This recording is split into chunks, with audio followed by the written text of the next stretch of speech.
a general solution that is a workflow engine that any enterprise, if they wanted to, could take off the shelf and to map to their supply chain or their sustainability or their emissions or whatever they need, because this is it, Hedera.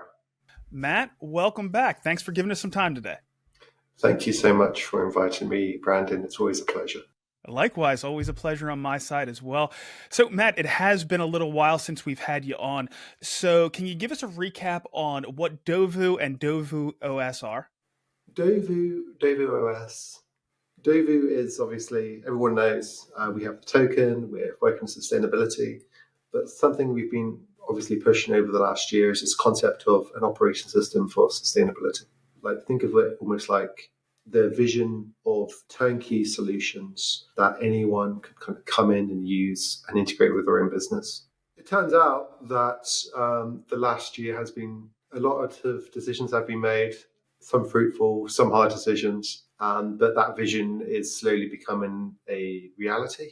And I know this sounds cryptic as heck, but I'm very excited to kind of share where we are now. And it's been a very tiring year, and the end is in sight for kind of our next product release, basically. But in short, like when we talk about OS or the operation system, we kind of think about it as a stack or a stack of different technologies that work together that people can plug into, almost like your Apple or your Windows. And we're just trying to chip away at these different elements of this kind of sustainability stack. Of course, the Guardian is in that. Hedera is in that. The tools that we're building are in that. Marketplaces are in that. But yeah. No, we got it. And we have a bunch of community questions, and that's what we're going to go into for the rest of the day here. And you can take it in whatever direction you'd like. But we had some really good questions that came out from the community. People are obviously really engaged and curious about what you guys have going on. The first one comes from one punter who asked, what's the nature of the relationship between Dovu and the Hedera Guardian and their respective roles? Now, you were already touching on that. I've seen where Dovu fits into some of those line diagrams of how the Guardian ecosystem works, but I'm sure you're going to have some better insights. I think it's probably worth talking about the history of the Guardian and how it's described and where it's been. And I hope that kind of provides some insight broader into the community, and also touching into this concept of like layer twos, which are becoming more interesting in the Hedera space with karate combat and everything. And so the Guardian as a system, it's terrible, their marketing. I don't care. It's terrible. They describe it as a policy workflow engine, but like, how is anyone supposed to understand what that is?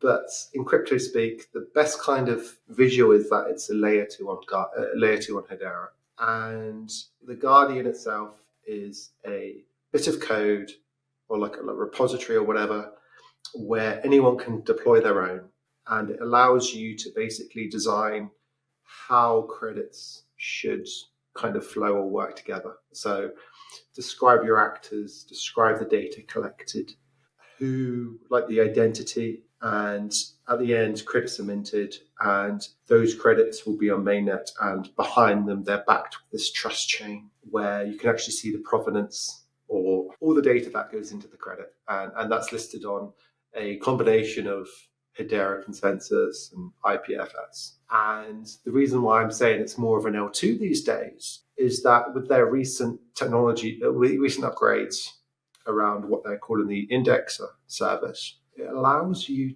to run the service and it would read all the other Guardian's data that exists in this like network. And so you can say this token exists and it has this data, and this token it pulls down comes from a completely different Guardian, another part of the world.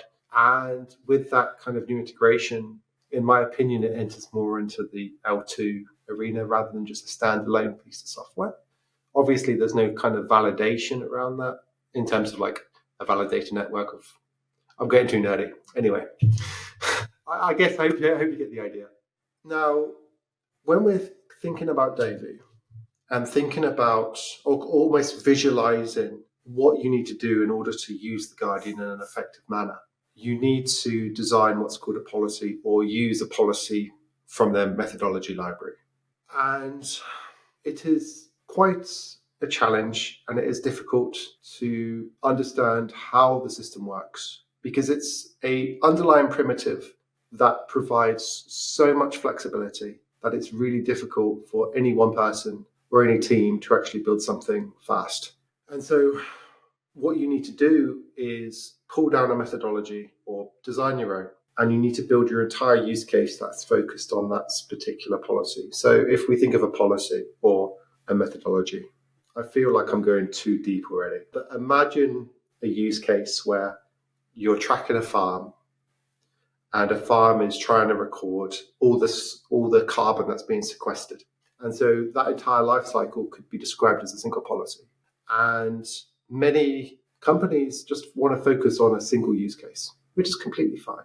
And the power of the Guardian is that you can potentially issue tens, if not hundreds of millions of credits in dollar value just with a single policy. And you can just build towards that. But the problem comes when you want to build a flexible system that could work with many different policies or many different methodologies. And how do you get potentially enterprises or businesses involved who can't spend years working with the Guardian and want a turnkey solution? And a term that is thrown around a lot recently is, where do you meet the market where they're at? Like, how do you provide them a tool that takes away all the complexity and gives them a way to reason without going insane?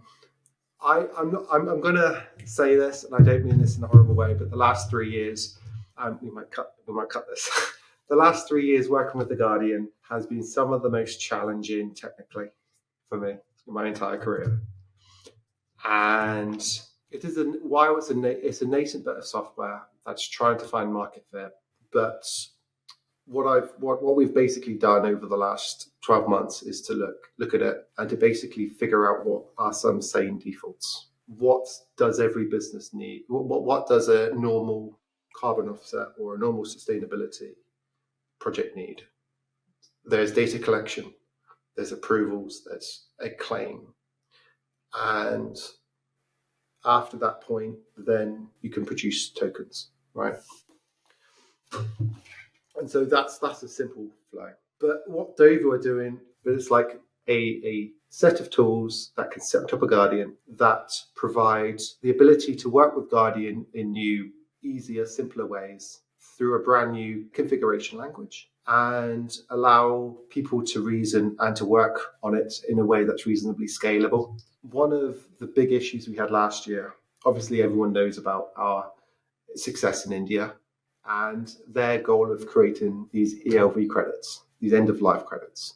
And so the aim there is to, how could you create a system or an economy around credits that not only recycle vehicles, but you have a mechanism for someone has a car, they can recycle, they can get a discount on a new car, or the actual recycling facilities can get paid for those credits. And so these credits are completely new. They haven't really existed like this before in the way that they're being built. And it turns out that it becomes a real circular economy that exists in India.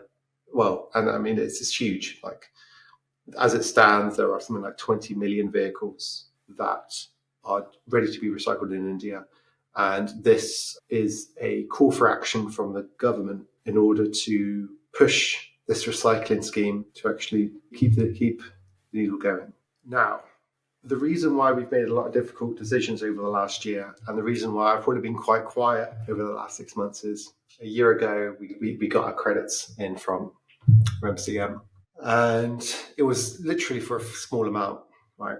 800 credits.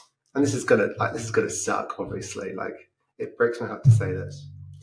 But we minted the credits, and basically the Guardian crashed. And it failed miserably. And it isn't. There's nothing to do. There's nothing to do again. There's no qualms or no issues against the Guardian team themselves, but we're basically pushing it in a direction where it's not really designed to be pushed. Imagine a project normally where I see you have a farm or you have something else where you make a claim and you want to issue thousands of credits. The Guardian by default can deal with that normally because it will know how to mint many credits and it will do that. But when you're in a solution, when you're designing a solution where you have 800 assets, but every single asset needs to produce a certificate that's unique, you have this issue called an N+1 issue, where every time you push up a new vehicle to Guardian or the system, it goes up one by one. Imagine you're in a library, right? The same thing would be you pick up a book, you read the book. You pick up another book, you read a book. But the way the system worked is you pick up a book, we put it back, you just hold that book. You pick up a book, and so you'd end up, for every single request, you would end up with 800. And so it becomes impossible for any system to scale. And so we needed last year to basically redesign exactly how we work with Guardian and to actually make it work as a normal API would work, to basically unlock the promise of scale, to unlock the ability to mint tens of thousands, if not hundreds of thousands of credits, and to do that in a way that we're confident about the system. So yeah, that's just a part of it. And the next part is this kind of the workflow engine. I'm happy to kind of move on to that later, but do you have any other questions? Because it's been it's been a year. I know it sounds like that you had some challenges and you rose to the occasion and you addressed those challenges, and hopefully we can move forward well for that in the future. But Jerry had another one. We will get into some of that other stuff as well, because you did about a year ago, you moved from Ethereum over to Hedera. How would you rate your success around that, and what have been the advantages? So I think holistically, you can think within Dovu, we have been a Hedera token since probably 2021 now. Back when initially we worked with Hashport, they took our token and they provided us the capability to basically bridge the token onto the network, which was exciting, which was great. And then last year, to kind of give folks more context, we decided to do a full-blown migration, a kind of reset on Hedera. And the reason for that was a historic bridge that we used, Polynetwork Bridge. They unfortunately suffered from a fair few hacks. We can look it up, but I think it was something like a $50 million hack. It might be hundreds of millions of dollars of these lost tokens. And 3% of our supply were basically stolen off of this bridge. And the issue at the time isn't so much when Dovu is like a 3 or 4 or a $2 million cap, because 3% of that isn't a huge deal. But the issue is when you're hitting tens of millions or potentially beyond that, then that 3% becomes a real issue, because you don't want someone to basically remove liquidity who wrongly got your tokens. And so with that in mind, we were like, hey, let's just do the full-blown migration. That did obviously take a bit of time to do. And there is many positives, For start, airdropping tokens to EVM wallets, EVM accounts was probably one of the easiest bits of work we have done. If someone has an EVM wallet but not a Hedera account, you can basically dynamically create an account for them and send them value for free, right? With no association. And the really cool thing about that is you can have 10,000 EVM holders effectively, and then migrate to them in a matter of hours all of the value that all the tokens that they previously had. And that basically means that you don't have custody of EVM. It's done. The challenge is obviously on the Hedera side, because then you associate your token, obviously. When we did that migration event, we tried to give as much notice as possible, the rationale why, and we did a DAO vote on it, and I believe it was unanimous. Probably close to like 95% of the community was like, hey, let's do this. I do want to get back into the Dovu token. No Risk is Risk says, I'd like to hear how demand is created for the Dovu token. I understand it's required to interact with the dovuOS, but to what extent? How many tokens are required to carry out a transaction? If an example could be used, that would be great. One thing I will kind of sing Hedera's praises of is their forefront and focus on enterprise, especially around HBAR as a unit of value to consume services, fixed low cost in US dollars, in order to use stuff. And so because we're trying to build these solutions, it makes sense for us to be inspired or steal, for lack of another word, this concept, right? And the plan for a while has always been, why don't we build the solutions on top of Hedera? And whatever it costs us on Hedera, we will, 5x or 10x, the cost of that to the consumer or the user. Because the delta at that point isn't just, let's say, minting a token, but it's using the services to mint a token. Because anyone on Hedera can mint a token, but what does that actually mean? But if you're providing services that will actually provide business value in terms of more transparency or the issuance of a carbon credit or a general environmental credit that can be sold, that has additional value. And so, as an example, if we mint credits, then we could potentially, charge that as a mint, 10 cents or so, or however much the value is, depending on how the market tolerates that. And that would be the Dovu charge. However, it's also worth noting that many businesses won't buy tokens to use the service. And I don't think that's an issue. And the way around that is to basically take the US dollars and then take a portion of that to buy back tokens from the market. And so at that point, you can continue to make sure that staking is sustainable. And there's that flow of value going back into the liquidity pools. And so that's the way we view it.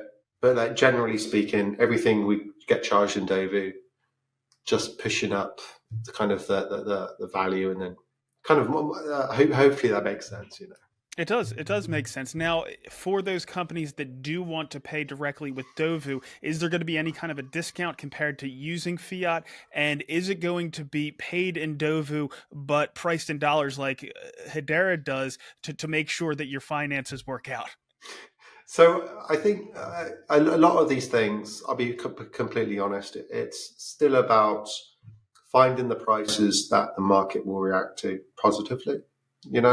It's a startup world anyway, but it would always be priced in US dollars, and at that point we can take a portion and then kind of buy back in. I feel like I'm looping myself a little bit. You answered the question, though. Oh, you said exactly.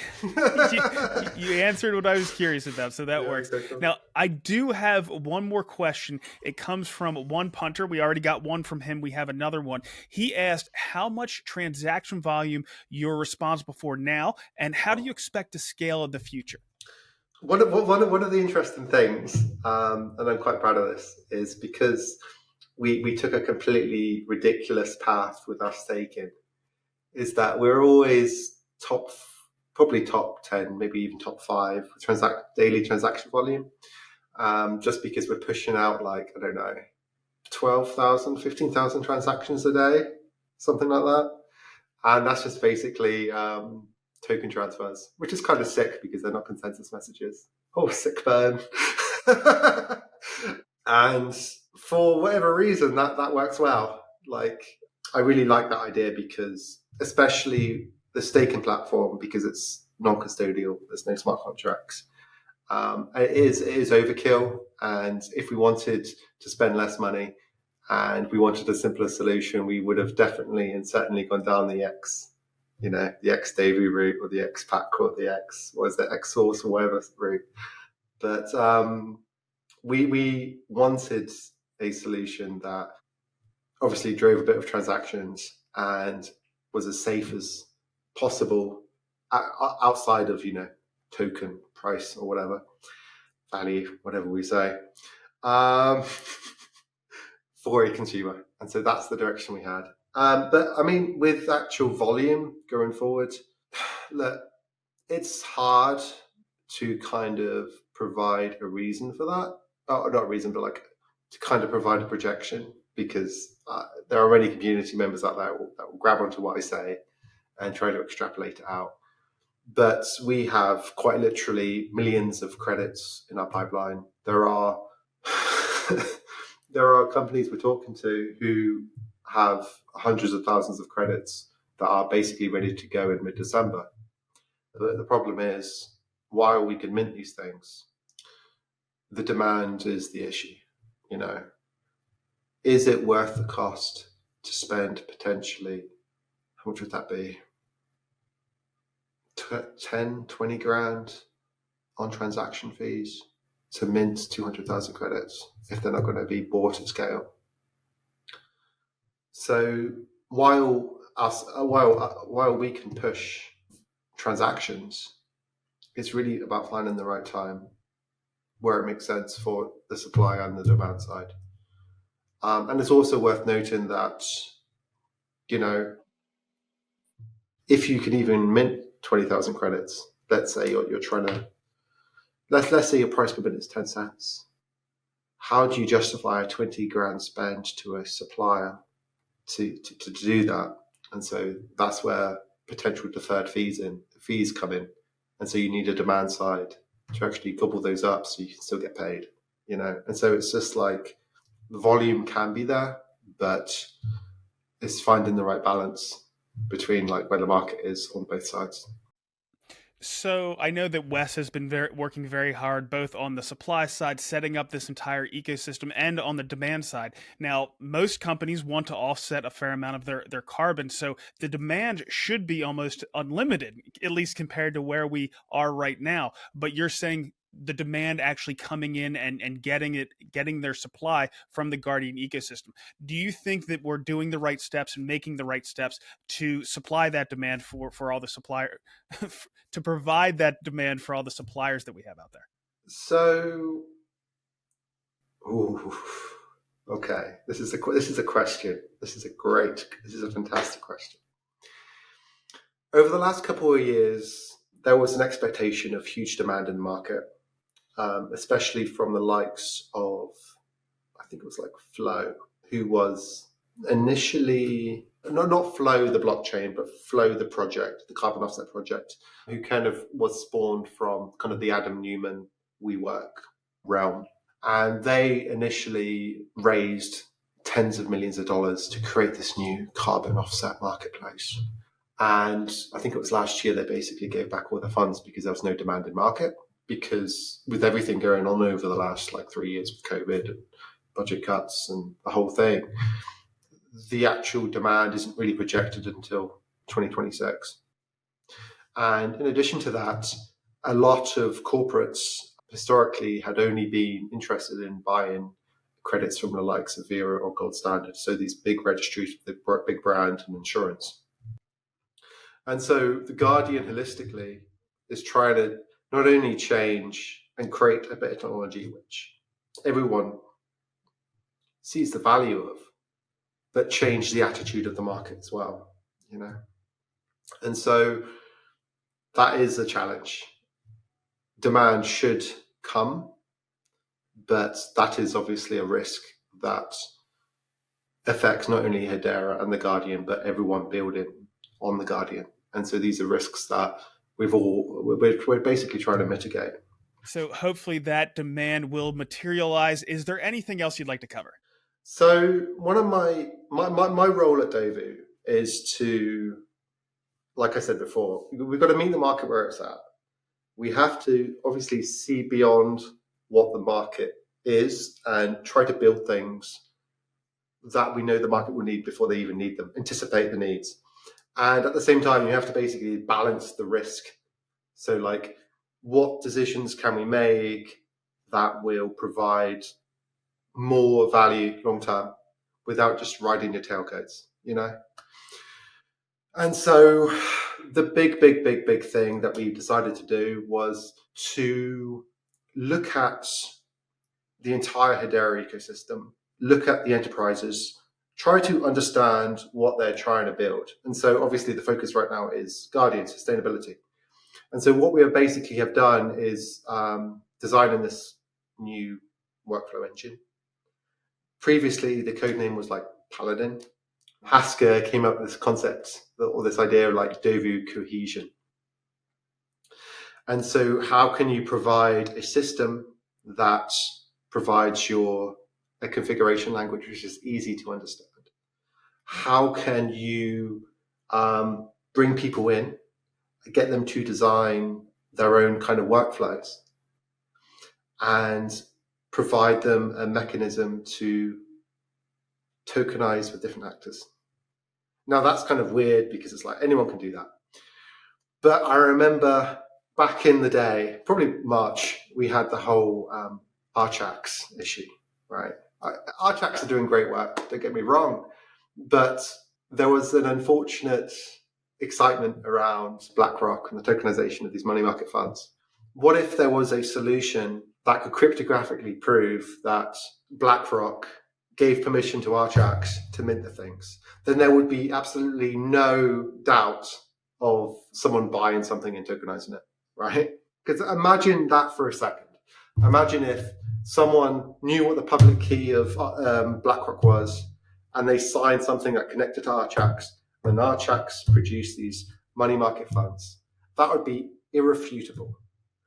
And so that's basically what we're building, is this general workflow system for supply chain, for sustainability, for asset verification, for Hedera, for enterprises from the ground up.